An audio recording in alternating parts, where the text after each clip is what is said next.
Merasa capek makin ngontrak. Sini kasih lihat yang satu rumah. Ini rumah cukup DP atau tanda jadi 2.500.000. Untuk DP-nya sudah free biaya notaris dan free biaya akad. Betulan jika itu bukan di Betulan promo Kak, Anda anu. bohong-bohong Kak ini satu kali ya ini. Tipe berapa rumah tak? Ini bangunannya tipe 50, untuk dimensi luas tanahnya lebar 7 meter, panjang ke belakang di 12 meter. Besar kita uang. Baru sudah ready unitnya. Baru itu sana, itu jalan poros. Jalan Oh, poros Moncolnya ke Patontongan. baru ada masjid besar lagi depannya. Ada masjid besar di depan. Carportnya satu mobil, masih ada space untuk taman-taman di sini. Di sini ada stair split level. Nah, sini Ki. Nah, ini dia ceilingnya. Untuk Pak area RT, living roomnya, memang ceilingnya seperti ini. memang sudah seperti ini Mi. Sudah seperti ini. Plafonnya Dik. Plafonnya dan bentukan untuk kamar tidurnya itu zigzag.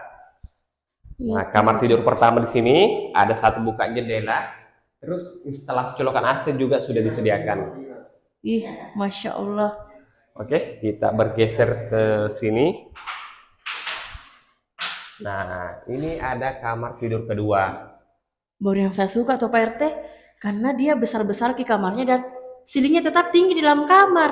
Nah, selain itu, kita untuk area dapurnya juga sudah diatapi.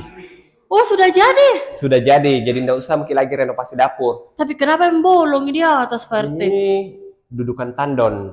Sudah siapkan Sudah juga. disiapkan. Masya Allah. Kita Oh, ini bergeser. kamar mandinya di sini, Di. Iya, kamar mandinya di situ. Nah, kita bergeser ke belakang. Nah, di sini masih ada space yang bisa dijadikan sebagai area laundry room ataupun area jemuran. Sudah siapkan, Ki memang tahu semua. Iya, sudah terkonsep nih semua. Jadi ini memang rumah sudah siap untuk ditinggali. Tapi berapa dulu harganya? Nah, untuk harga cashnya 357 juta, untuk harga KPR-nya 426.750.000. Jadi cukup bayar tanda jadi 2.500.000 sudah bisa proses berkas. Kalau tertarik dengan rumah ini, silakan berkabar di WA-nya PRT sini. Oke? Oke, thank you Pak RT. Yuk.